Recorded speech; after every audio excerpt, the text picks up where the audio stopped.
Welcome to the County Seat. I'm Chad Booth.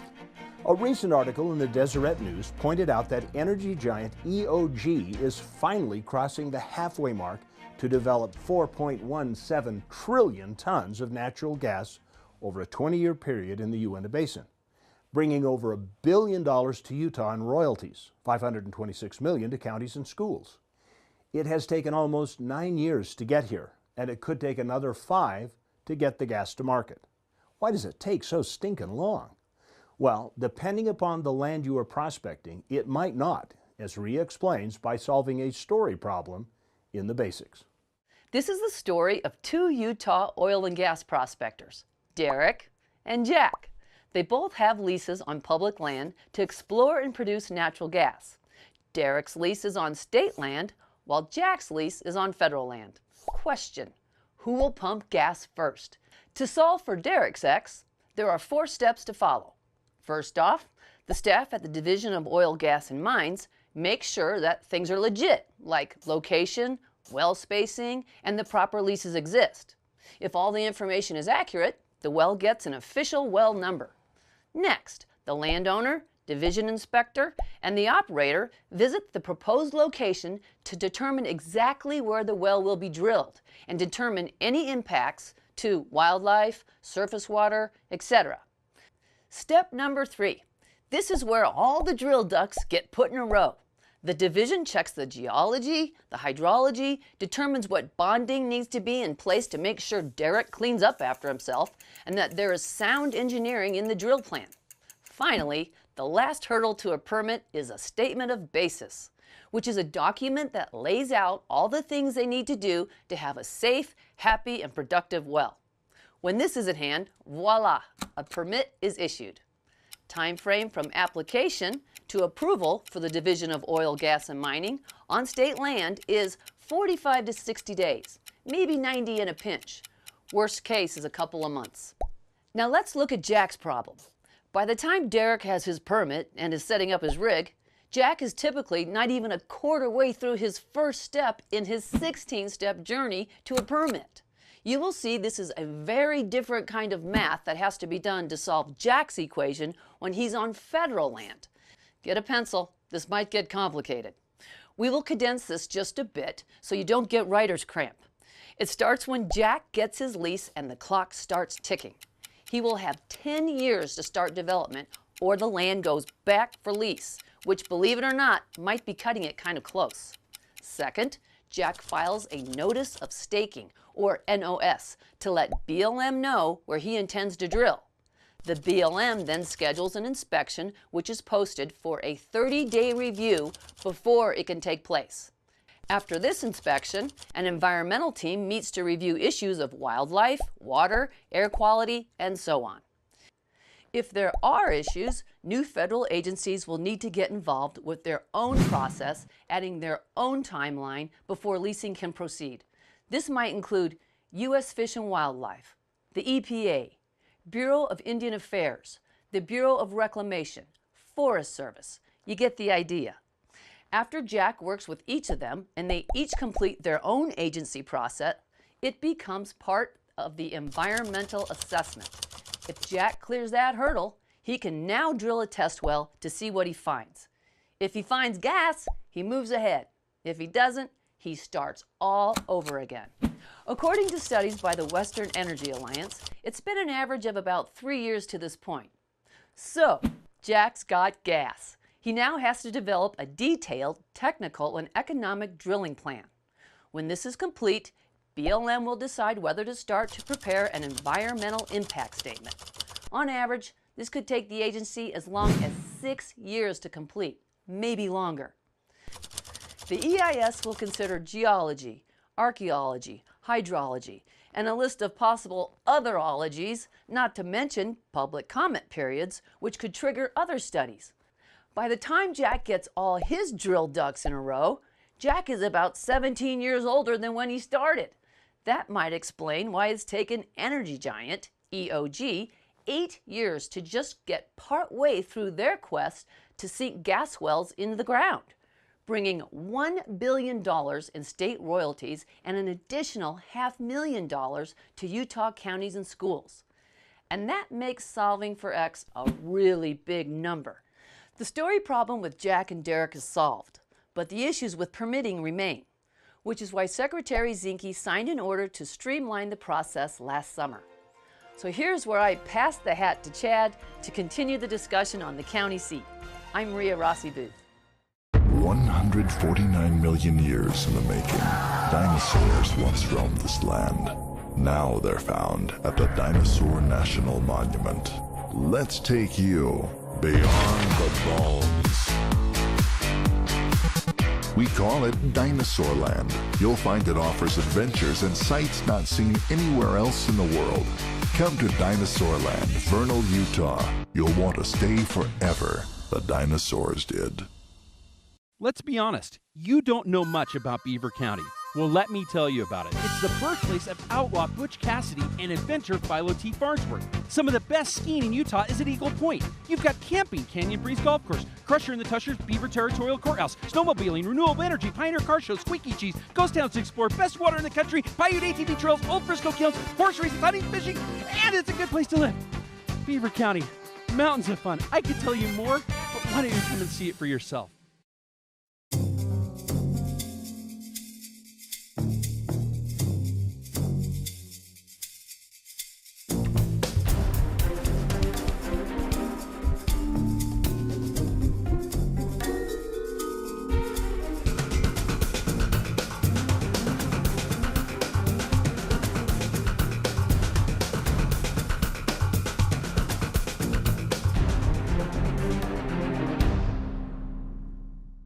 The Utah Farm Bureau began as a collection of farmers supporting each other to raise the food we enjoy. Today, Farm Bureau membership encompasses everyone, whether ranchers, growers, or just everyday folks like you and me.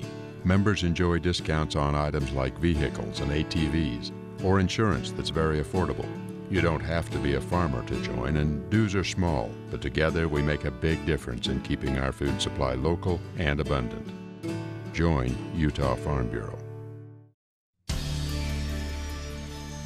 Welcome back to the county seat. We are having our discussion today. Once again, we find ourselves in Uintah County at the county courthouse. Joining us for the conversation, Ron Winterton from Duchesne County, Commissioner, and the chair of the Uintah County Commission, and I might add, a 30-plus year veteran of the BLM, Bill Stringer. Thank you for joining us for the conversation. If you had a magic wand based on your 3 decades of experience, and you say, I realize this is a problem, and I would like to help local communities have a better experience with this, how would you wave that magic wand?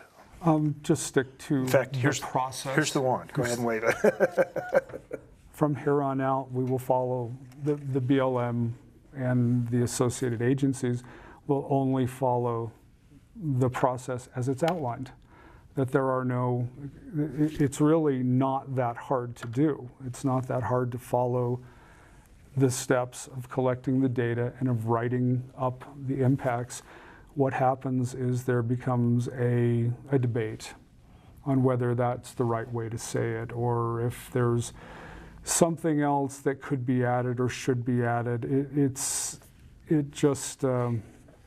It becomes more of a subjective exercise than an objective exercise. Yeah, I think that a lot of times during this process, you have to kind of step back because they're allowing so much public comment in it that there are special interest groups that want to derail the project, and so that causes a big delay. And so we address those interests, and then we come back to the main objective and get moving again when something else is thrown. How big of an impact does this have on communities with the tortoiseness of the process? Well, you get a company that's a pretty good size, you know, their game plan, they're looking 10, 12 years down the road, and they got to have this process going on for several development plans. Mm-hmm. And in the meantime, if they don't have some place where they can send their workers, they either leave state and go somewhere else, or they just lay them off. And so that keeps coming back to the locals, is how do you keep that workforce engaged? And if they have some inventory that might be state ground or private ground, that's kind of the backup plan. In the meantime, while we're waiting for these others to get processed, we're going to go there. If EOG gets this 1,000 wells, they're talking about a 20-year execution plan.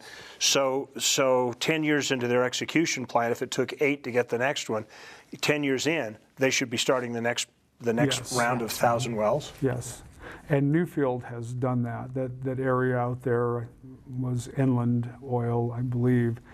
And over the years, there has been expansion because they found out more as they went, and Newfield did a good job of realizing how many APDs they had left before they ran out, and they started the process of looking down the road.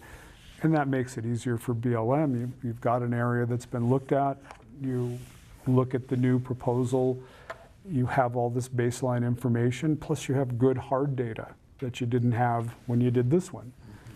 One thing that Bill was saying, you know, if we're going to go after 1,000, the public will look at that and think, oh, they're just going to rape and pillage the ground. And yet, no, we're looking at 10 or 15-year program here, and so they're going to spread those 1,000 wells over a long period of time, not just one big surge. And so that's the thing that sometimes is pretty hard for people, that we're just really drilling holes everywhere. It's not that way. And that's an interesting thing to point out, because they are talking about 1,000 wells in this EOG project. And so somebody might be sitting at home in their armchair in Salt Lake City and they're going, 1,000 oil derricks across, 1,000 pump jacks or gas towers. That's not how it works, though, is it? No. Now they'll take a pad, say, 8 acres and put 16 wells on it. And then when they reclaim it down to what surface they actually need, you might have wells going under the ground directional, but you only have one wellhead basically to speak of, or 4. And then the equipment that goes with that, you'll have lesser, or a fewer amount of tanks on the location. Instead of every location, would have probably 2 to 3 tanks on there, one for water, a couple for the oil, and then compressor and processor, and then. But now you're not seeing that. You're seeing that for 8 or 10 in one location. Bill, do you think that makes multiple use and multiple enjoyment of the land a little bit better with the new technology and how they consolidate? It is, and it actually changes the way BLM looks at the environmental impact. When we did the resource management plans that were completed in 2008, we were still working on a theory of one well, one vertical well, with about 3 acres of disturbance, including the pad, the road, the pipeline. And that has, I think, as Commissioner Winterton just mentioned, that is no longer the case. So if there were 1,000 wells that were going to be planned under the old RMP, there would be 3,000 acres of disturbance. But when you can pad drill and put, well, in some cases, there are very large numbers of wells, 24, 30 wells on a single pad, you've cut it way down. Instead of, say, 30 wells, 300 acres, you're down to 15. One would think that would make some of the groups that protest all these drilling permits a little less concerned about it, because it's not marring the landscape quite so much. You would hope that would be the reasoning for it, but they're still there. There are just groups that are against fossil fuel. And as I look around, I don't know anything that we do in today's society that we don't depend on fossil fuel for, whether it's your clothes, get to work or go out to recreate. All of us like the water, and so we need that. I mean, Pens. Yeah, everything in our daily walks of life comes right back to fossil fuel.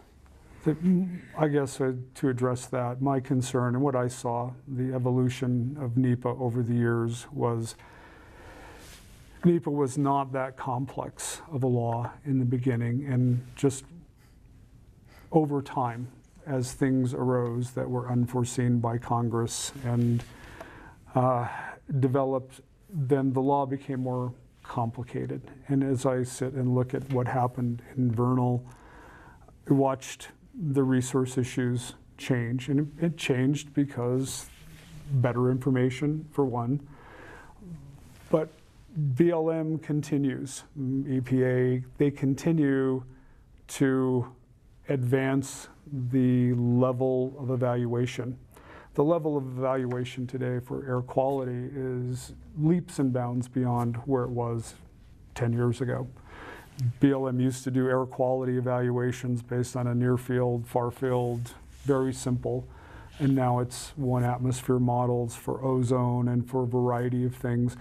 And so the impacts that you would have seen are reducing, but it seems like every time as advancements are made and environmental impacts are lessened, then something new comes along to complicate the process.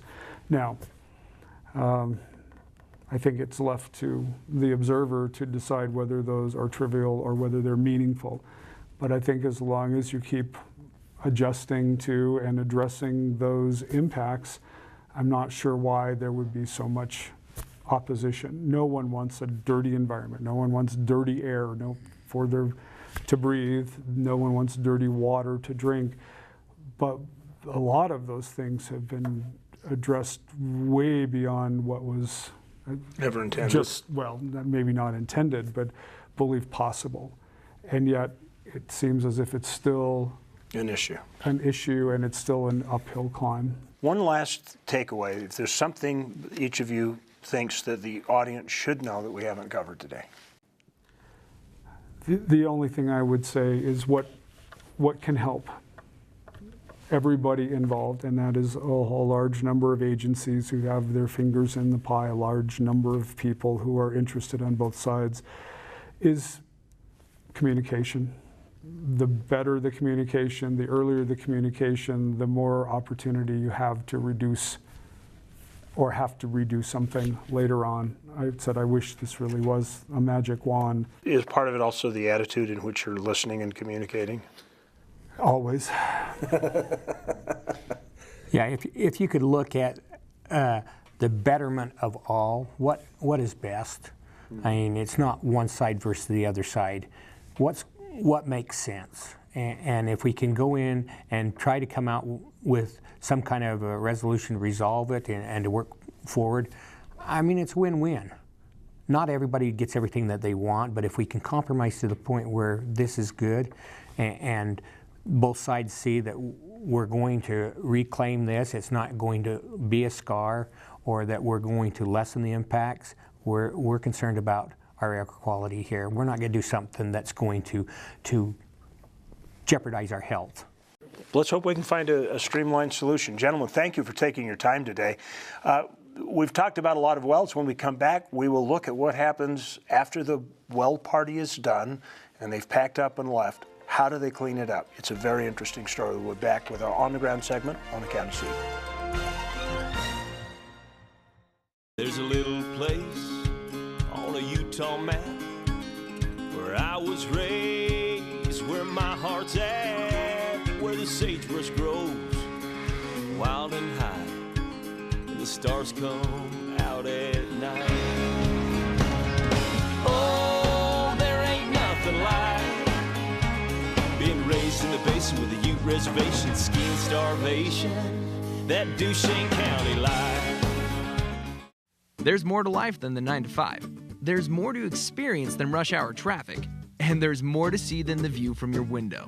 In Davis County, we have over 500 miles of trails to satisfy the most avid bikers and hikers, taking you beyond the ordinary and into a natural world. Pick up your free trails and bikeways maps at any bike shop or city office in Davis County and discover what you've been missing. Davis County, Utah.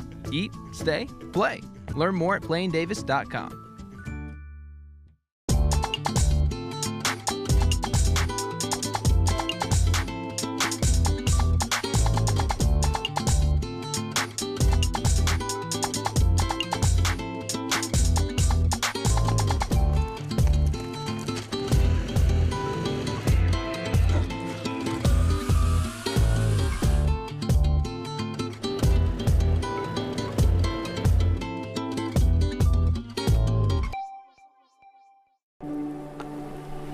All local products have a story of magical places, real people, and delicious recipes spanning generations.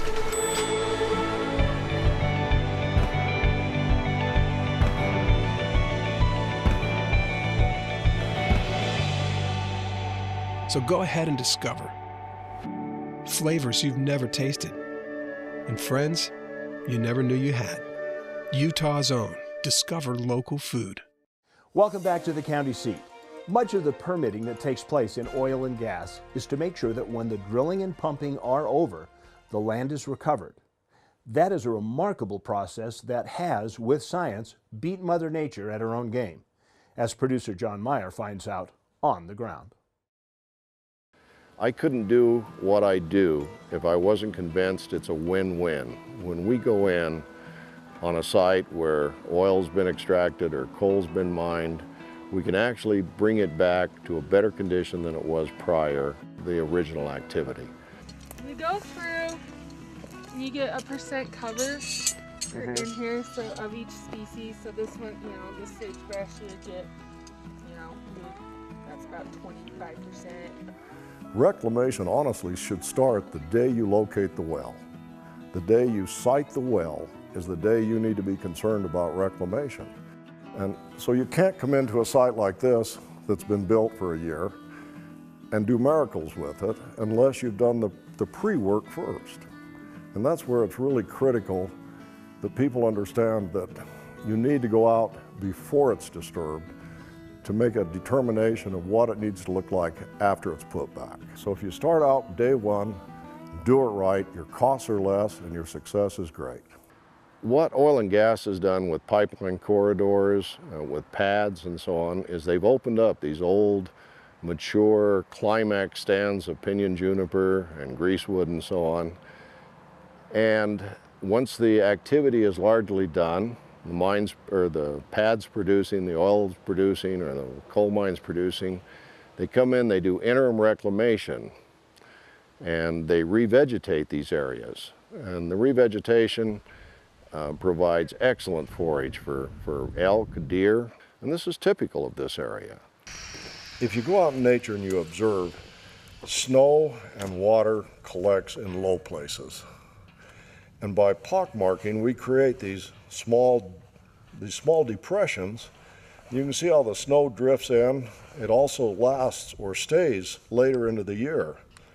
And as a result, we get a lot more vegetation in the low areas than we do, say, up here on top of this hill that's a lot drier.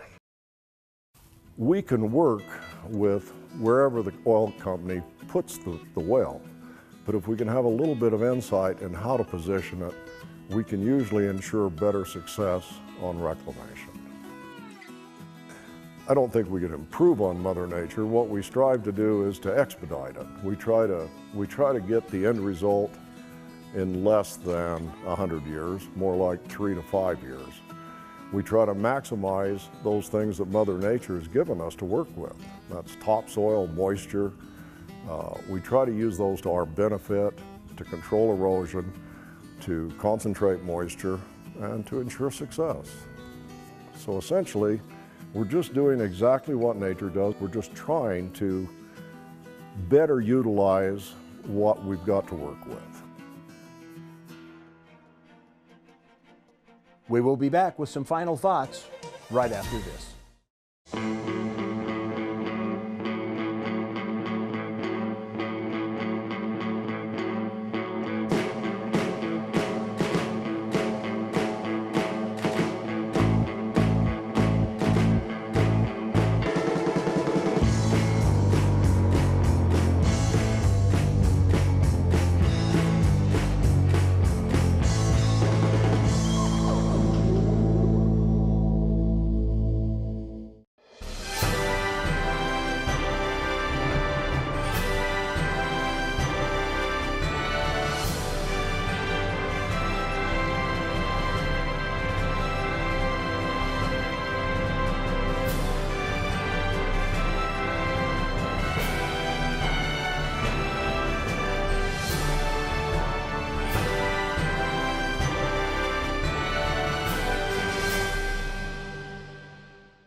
Look south to adventure.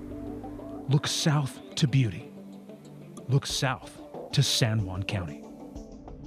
Out here, the road goes on forever, and what you'll find will change how you see the world. Climb on your OHV and discover forgotten landscapes and vistas that challenge the imagination. From Blanding and Monticello to the cliff faces of Monument Valley, we're open and ready for you to explore. San Juan County, Utah's Canyon Country. 149 million years in the making, dinosaurs once roamed this land. Now they're found at the Dinosaur National Monument. Let's take you beyond the bones. We call it Dinosaur Land. You'll find it offers adventures and sights not seen anywhere else in the world. Come to Dinosaur Land, Vernal, Utah. You'll want to stay forever. The dinosaurs did. Welcome back to the county seat. This whole process of permits to explore and develop energy has puzzled me for many years. I have personally toured the gas fields in Uintah County. I've driven through the oil wells in Duchesne County. I've been out on the Tavaputs Plateau and looked at recovered well pads that, after 18 months, you would have to stand out in the middle of them to even see that they had been touched by man. I've viewed active operations and mitigation on federal land and state land, and to be honest, I could not tell one from another, during or after the fact. So the problem does not lie on the ground. A state well is not inferior or superior to a well permitted on federal land. It's just a quicker process to get one, substantially. So what prompts all the paperwork and delay? If the land ends up looking the same after it's mitigated, why all the bother? Well, many would say obstruction is the reason and the tactic, to try to necessarily bankrupt the industry, to borrow a well-known quote. But rather, I think that aside from the obvious administration-level politics that Bill mentioned in our discussion, it is really a process that we see in government all the time. Big government systems lack trust and appropriately placed accountability. Simply put, the control is in the wrong place. It is at the top, thousands of miles away from where the exchange takes place. I would bet fair money that many of the regulations that slow the permitting process down to a 15-year sentence were created by people who never stepped foot on a well pad or conducted a field biology study. To make sure that they can control it from Washington, too much work has to be done and too many special interests have to have a say in the process. Instead of 3 or 4 reasonable experts determining what would be the best way to achieve the goal, it becomes hundreds of people, thousands of hours of work, and millions of dollars to accomplish the same thing. It's kind of like Grandma in the kitchen. Left alone, she can crank out a pretty good pizza for the grandkids to enjoy. She has a good recipe and knows all the shortcuts to good. It gets messed up when there are 15 other adults in the kitchen all trying to make that one pizza to their own recipe. It will take longer, and it will taste nowhere near as good.